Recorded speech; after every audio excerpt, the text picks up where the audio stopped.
Good morning, students. Today we will continue our topic returns of income or filing of a return. So, firstly, we will start with a new topic forms and manner of furnishing returns of income. ठीक. So, firstly, I will discuss with you 7 returns ITR 1, ITR 2, ITR 4, 3, 4, 5, 6, 7.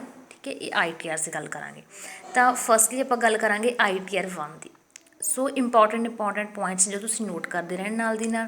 Firstly ਜੋ ITR 1 ਹੈ, ਇਸ ਨੂੰ ਕੀ ਕਹਿ ਸਕਦੇ ਤੁਸੀਂ ਸਹਿਜ ITR ਵੀ ਕਹਿ ਸਕਦੇ ਹੋ। ਇਸ ਦਾ ਨਾਮ ਕੀ ਹੈ? ਸਹਿਜ। ਇੱਕ ITR 4 ਹੈ, ਇਸ ਦਾ ਨਾਮ ਕੀ ਹੈ? ਸੁਗਮ।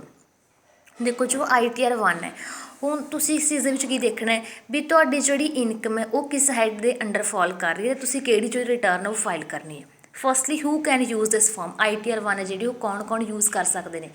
ਫਸਟ ਹੋ ਗਿਆ, ਦੇਖੋ in this form can be used only by individuals having income from salary, income from house property, income from other sources। ਠੀਕ ਹੈ, ਹੁਣ ਦੇਖੋ ਜੇ ਤੁਹਾਡੀ ਜਿਹੜੀ ਇਨਕਮ ਹੈ ਇਹਨਾਂ ਤਿੰਨਾਂ ਹੈਡਸ ਦੇ ਵਿੱਚੋਂ ਕਿਸੇ ਵੀ ਇੱਕ ਹੈਡ ਦੇ ਅੰਡਰ ਆ ਰਹੀ ਹੈ, ਲਾਈਕ ਤੁਸੀਂ ਹਾਊਸ ਪ੍ਰੋਪਰਟੀ ਤੋਂ ਕੋਈ ਇਨਕਮ ਕਮਾ ਰਹੇ ਹੋ, ਜਾਂ ਤੁਸੀਂ ਕੋਈ ਸੈਲਰੀ ਹੈ ਤੁਹਾਡੀ ਕਿਸੇ, ਜਾਂ ਫਿਰ ਤੁਸੀਂ ਕੀ ਕਰ ਰਹੇ ਹੋ ਅਦਰ ਸੋਰਸਿਸ ਤੋਂ ਇਨਕਮ ਕਮਾ ਰਹੇ ਹੋ, ਤਾਂ ਤੁਹਾਨੂੰ ਜੋ ਗਵਰਨਮੈਂਟ ਹੈ, ਗਵਰਨਮੈਂਟ ਦੇ ਸਾਹਮਣੇ ITR 1 ਹੈ ਜਿਹੜੀ ਉਹ ਫਾਈਲ ਕਰਨੀ ਪੈਂਦੀ ਹੈ। ਹੁਣ ਦੇਖੋ ਹਾਊਸ ਪ੍ਰੋਪਰਟੀ ਦੇ ਅਦਰ ਸੋਰਸਿਸ ਦੇ ਵਿੱਚ ਵੀ ਦੋ ਐਕਸੈਪਸ਼ਨਸ ਨੇ। ਫਸਟ ਕਿ ਹਾਊਸ ਪ੍ਰੋਪਰਟੀ ਦੀ ਇਨਕਮ ਤਾਂ ਹੋਵੇ but loss brought forward from house property ਨਾ ਹੋਵੇ। ਇਨਕਮ ਹੈਗੀ ਹੈ ਤਾਂ ਠੀਕ ਹੈ, ਬਟ ਉਸ ਦੇ ਅੰਡਰ ਕੀ ਹੈ ਤੁਹਾਡਾ ਕੋਈ ਲੋਸ ਨਹੀਂ ਹੋਣਾ ਚਾਹੀਦਾ। ਜੇ ਤੁਸੀਂ ਇਨਕਮ ਫਰਮ ਅਦਰ ਸੋਰਸਿਸ ਦੇ ਅੰਡਰ ਆ ਰਹੇ ਹੋ, ਇਸ ਹੈਡ ਦੇ ਅੰਡਰ ਫਾਲ ਕਰ ਰਹੇ ਹੋ, ਤਾਂ ਅਦਰ ਸੋਰਸ ਦੇ ਵਿੱਚੋਂ ਇਨਕਮ ਤਾਂ ਹੋਵੇ but owning horse races maintaining ਇਹਨਾਂ ਤੋਂ ਤੁਹਾਡੀ ਇਨਕਮ ਜਿਹੜੀ ਉਹ ਐਕਸਕਲੂਡਡ ਹੋਣੀ ਚਾਹੀਦੀ ਹੈ।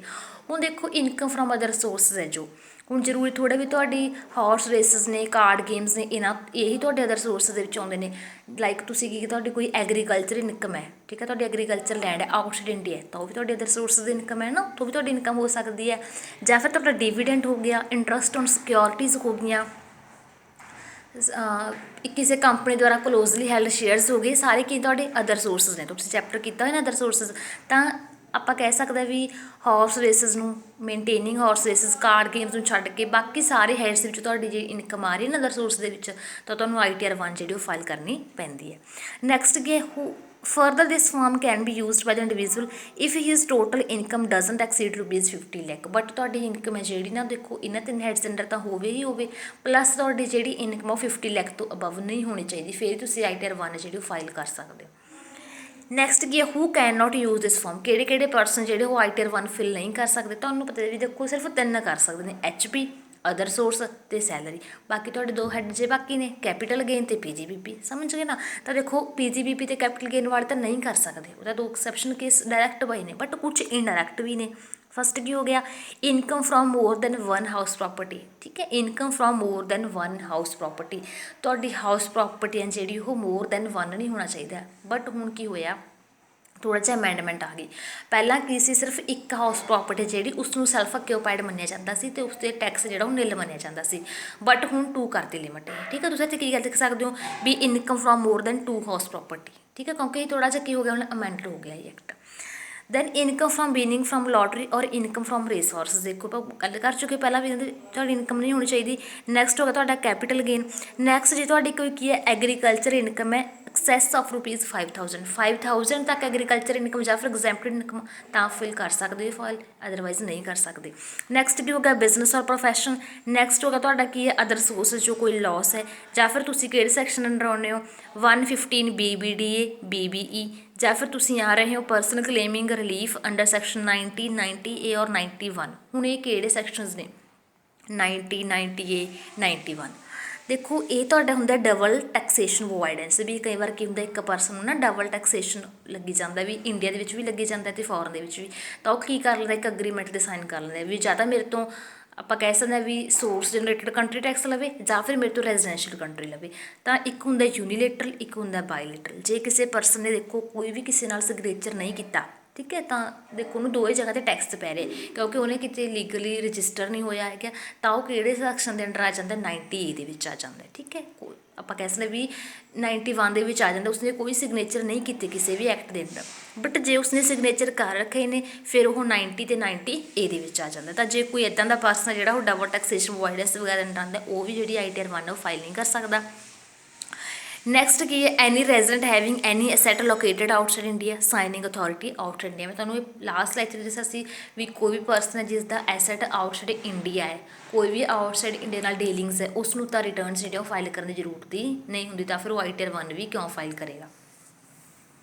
ठीक है। Further this form can not be use bye individuals if his total income exceed ₹50 lakh.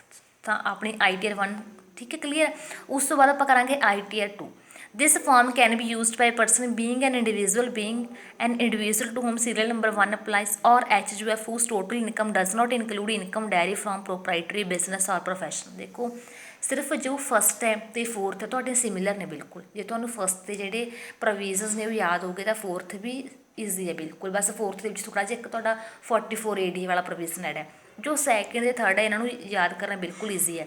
जे तुहाडी इनकम है जी वो की हो रही है प्रोप्राइटरी बिजनेस तो नहीं हैगी तो तुसीं ITR 2 फाइल करोगे। जे तुसीं प्रोप्राइटरी बिजनेस तो कोई इनकम जनरेट कर रहे हो तो तुहानूं किहड़ी फाइल करनी पेगी ITR 3। ठीक है। Proprietary business like business or profession, क्योंकि बिजनेस और प्रोफैशन वाले ITR 1 तक फिल नहीं कर सकते। तो जे तुहाडी प्रोप्राइटरी बिजनेस तो इनकम नहीं हैगी तो तुसीं ITR 2 फिल करोगे, जे तुहाडी इनकम है तो तुसीं ITR 3 फिल करोगे। नैक्सट अपने को ITR 4। ITR 4 कि इन्हां दे जरूरी है जिन्हां ने की कीता, देखो आपां कह सकते हैं ना भी ਜਿਹੜੇ 44 AD ਦੇ ਅੰਡਰ ਆ ਜਾਂਦੇ ਨੇ ਜਾਂ 44 AE ਦੇ ਅੰਡਰ ਆ ਜਾਂਦੇ ਨੇ। ਹੁਣ ਇਹ ਕੀ ਨੇ, ਦੇਖੋ 44 AD ਕੀ ਹੋ ਗਿਆ, 44 ADA ਕੀ ਹੋ ਗਿਆ। 44 AD ਕੀ ਹੈ, ਕਈ ਵਾਰ ਕੀ ਕਰ ਲੈਂਦੇ ਨੇ ਨਾ ਇਨਕਮ ਟੈਕਸ ਵਾਲੇ, ਜਿਨ੍ਹਾਂ ਪਰਸਨਸ ਉਹਨਾਂ ਨੂੰ ਐਗਜ਼ੈਕਟ ਇਨਕਮ ਨਹੀਂ ਪਤਾ ਹੁੰਦੀ ਤਾਂ ਉਹ ਐਸਟੀਮੇਟ ਲਗਾ ਲੈਂਦੇ ਨੇ ਉਹਨਾਂ ਦੀ ਇਨਕਮ ਦਾ। ठीक है। ਐਸਟੀਮੇਟ ਕਿਵੇਂ, ਦੇਖੋ ਜਿਵੇਂ ਸੈਕਸ਼ਨ 44 AD ਹੈ, ਇਸ ਦੇ ਵਿੱਚ ਕੀ ਹੁੰਦਾ ਹੈ 44 AD ਦੇ ਵਿੱਚ ਉਹ ਕੀ ਕਰ ਲੈਂਦੇ ਨੇ ਵੀ ਜੇ ਤਾਂ ਕੋਈ ਬਿਜ਼ਨਸ ਜਿਹੜਾ ਉਹ ਟ੍ਰਾਂਜੈਕਸ਼ਨਸ ਬੈਂਕਿੰਗ ਦੇ ਥਰੂ ਕਰ ਰਿਹਾ, ਇੱਕ ਇਲੈਕਟ੍ਰੋਨਿਕ ਮੋਡ ਦੇ ਥਰੂ ਕਰ ਰਿਹਾ ਹੈ, ਫਿਰ ਤਾਂ ਉਹ ਕੀ ਕਰਨਗੇ ਉਸ ਦੀ ਟੋਟਲ ਟਰਨਓਵਰ ਦਾ ਕੀ ਕਰ ਲੈਣਗੇ, ਉਹ 6% ਮੰਨ ਲੈਣਗੇ। ਠੀਕ ਹੈ। ਪ੍ਰੋਫਿਟ ਉਹਦਾ PGBP ਦੇ ਅੰਡਰ ਵੀ ਜੇ ਤੁਹਾਡੀ ਟਰਨਓਵਰ ਲਾਈਕ 5 ਕਰੋੜ ਰੁਪੀਸ ਦੀ ਹੈ ਤਾਂ ਉਹ 5 ਕਰੋੜ ਰੁਪੀਸ ਦਾ 6% ਕੱਢ ਦੇਣਗੇ, ਮਤਲਬ ਉਹਨਾਂ ਤੁਹਾਡਾ ਕੀ ਹੈ PGBP ਹੈ, ਉਹਦੇ ਉੱਪਰ ਕੀ ਲਗਾ ਦੇਣਗੇ, ਤੁਹਾਨੂੰ ਟੈਕਸ ਲਗਾ ਦੇਣਗੇ। ਠੀਕ ਹੈ। ਜੇ ਤੁਸੀਂ ਇਲੈਕਟ੍ਰੋਨਿਕ ਮੋਡ ਦੇ ਅੰਡਰ ਆਪਣੇ ਟ੍ਰਾਂਜੈਕਸ਼ਨਸ ਕਰ ਰਹੇ ਹੋ, ਬਟ ਜੇ ਤੁਸੀਂ ਕਰ ਰਹੇ ਹੋ ਕੈਸ਼ ਦੇ ਵਿੱਚ, ਫਿਰ ਤੁਹਾਡੇ ਟੋਟਲ ਟਰਨਓਵਰ ਦਾ ਉਹ 8% ਦੇ ਉੱਪਰ ਟੈਕਸ ਮੰਨਣਗੇ। ਠੀਕ ਹੈ ਵੀ 8% ਤੁਹਾਡੀ ਕੀ ਮੰਨਣਗੇ, ਟਰਨਓਵਰ ਦਾ ਪ੍ਰੋਫਿਟ ਮੰਨਣਗੇ। ਤਾਂ ਉਹ ਕਿਹੜੇ ਤੁਹਾਡੇ 44 AD। ਜੇ ਉਹ ਵਾਲੇ ਪਰਸਨਸ ਨੇ ਤਾਂ ਉਹਨਾਂ ਨੂੰ ਕਿਹੜੀ ਫਾਈਲ ਰਿਟਰਨ ਕਰਨੀ ਪੈਂਦੀ ਹੈ ITR 4। ਇੱਕ ਹੋ ਗਿਆ 44 ADA, ਉਹ ਤਾਂ ਦੇਖੋ ਤੁਹਾਡਾ ਕੀ ਸੀ ਇੱਕ ਪ੍ਰੈਜ਼ੰਪਟਿਵ ਬੇਸਿਸ ਦੇ, ਐਸਟੀਮੇਟਡ ਬੇਸਿਸ ਤੇ, ਹੈ ਨਾ। ਨੈਕਸਟ ਆਪਣੇ ਕੋਲ ਆ ਗਿਆ ਪ੍ਰੈਜ਼ੰਪਟਿਵ ਬੇਸਿਸ। ਇਸ ਦੇ ਵਿੱਚ ਕੀ ਹੁੰਦਾ ਵੀ ਜੇ ਤੁਹਾਡੀ ਇਨਕਮ ਹੈ ਜਿਹੜੀ ਨਾ ਉਹ 50 ਲੱਖ ਤੋਂ ਅਬਵ ਨਹੀਂ ਹੈਗੀ, ਫਿਰ ਤੁਹਾਡੀ ਇਨਕਮ ਦਾ 50% ਹੋ ਗਈ। ਆਪਾਂ ਕਹਿ ਸਕਦੇ ਵੀ ਤੁਹਾਡੀ ਟਰਨਓਵਰ ਜਿਹੜੀ 50 ਲੱਖ ਤੋਂ ਜ਼ਿਆਦਾ ਨਹੀਂ ਹੈਗੀ ਤਾਂ ਟਰਨਓਵਰ ਦਾ 50% ਕੀ ਮੰਨ ਲੈਂਦੇ ਨੇ, ਉਹ ਪ੍ਰੋਫਿਟ ਮੰਨ ਲੈਂਦੇ ਨੇ। ਉਸ ਦੇ ਉੱਪਰ ਕੀ ਲੱਗਦਾ, ਫਿਰ ਤੁਹਾਨੂੰ ਟੈਕਸ ਲੱਗਦਾ। ਨੈਕਸਟ ਆਪਣੇ ਕੋਲ ਹੈਗਾ 44 A। ਇਹ ਹੋ ਗਿਆ ਜਿਨ੍ਹਾਂ ਦਾ ਬਿਜ਼ਨਸ ਕੀ ਹੈ ਕੈਰੇਜ ਵਗੈਰਾ ਦਾ, ਲੀਜ਼ਿੰਗ ਹਾਇਰਿੰਗ, ਉਹਨਾਂ ਦੇ ਲਈ ਹੈ। ਠੀਕ ਹੈ। ਤਾਂ ਇਹ ਸਾਰੇ ਪਰਸਨ ਨੂੰ ਕੀ ਕਰਨਾ ਪੈਂਦਾ, ITR 4 ਫਿਲ ਕਰਨੀ ਪੈਂਦੀ ਹੈ। ਬਾਕੀ ਸਾਰੇ ਪ੍ਰੋਵੀਜ਼ਨਸ ਸੇਮ ਨੇ, salary, house property, other sources who can not use this form, ਬਾਕੀ ਸਾਰੇ ਪ੍ਰੋਵੀਜ਼ਨਸ ਸੇਮ ਨੇ। ਬਸ ਐਡ ਕੀ ਹੋਇਆ ਇਹਦੇ ਵਿੱਚ ADA ਤੇ AE ਦੇ ਅੰਡਰ ਉਹਨਾਂ ਦੀ ਇਨਕਮ ਜਿਹੜੀ ਉਹ ਹੋਣੀ ਚਾਹੀਦੀ ਹੈ। ਨੈਕਸਟ ਕਲਾਸ ਦੇ ਵਿੱਚ ਆਪਾਂ ਨੈਕਸਟ ITRs ਕਰਾਂਗੇ। Thank you.